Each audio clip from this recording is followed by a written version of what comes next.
এবার সবজির আড়ালে কয়লা পাচার, এমনই ছবি উঠে এলো আউশ গ্রামের গোবিন্দপুরে। যেমনটা এখনো পর্যন্ত জানা যাচ্ছে, একটি ম্যাটাডোরে করে একটি সবজির ভ্যান তা যাচ্ছিল বর্ধমানের অভিমুখে, কিন্তু আদতে তো সেখানে সবজি ছিল না। সামনে রাখা ছিল একটি টমেটোর ক্যারেট এবং তার নিচে একেবারে সারিবদ্ধভাবে রাখা ছিল কয়লা। কিন্তু এই কয়লা এলো কোথা থেকে, পুলিশই বা ধরলো কি করে? যেমনটা জানা যাচ্ছে পুলিশ সূত্র মারফত, যে গাড়িটি বর্ধমানের অভিমুখে যখন যাচ্ছিল ঠিক সেই সময়ে আউশ গ্রামের ওখানে যান্ত্রিক ত্রুটির কারণে গাড়িটি পাল্টি খেয়ে যায় এবং ঘটনাস্থলে গুসকরা থানার পুলিশ আধিকারিকরা তারা এসে পৌঁছায় এবং সন্দেহ হতেই যখন গাড়ির ভেতর তারা খতিয়ে দেখে তখন দেখা যায় যে কয়লা রয়েছে। কয়লার উৎস কোথা থেকে এলো, যাবতীয় বিষয় পুলিশের তরফ থেকে এই মুহূর্তে খতিয়ে দেখা হচ্ছে।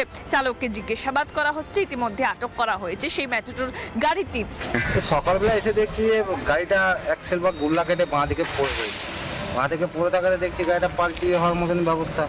এবারে সেখানে দেখছি আবার কয়লা রয়েছে, উপরে মাল চাপানো রয়েছে টমেটো, তলায় দেখছি অভিনব কায়দায় কয়লা পাচার হওয়ার মতো ব্যাপার। জিনিসটা দেখলাম এটা আজকে হয়েছে বলে, নাহলে তো আমরা কোনোদিন দেখিনি।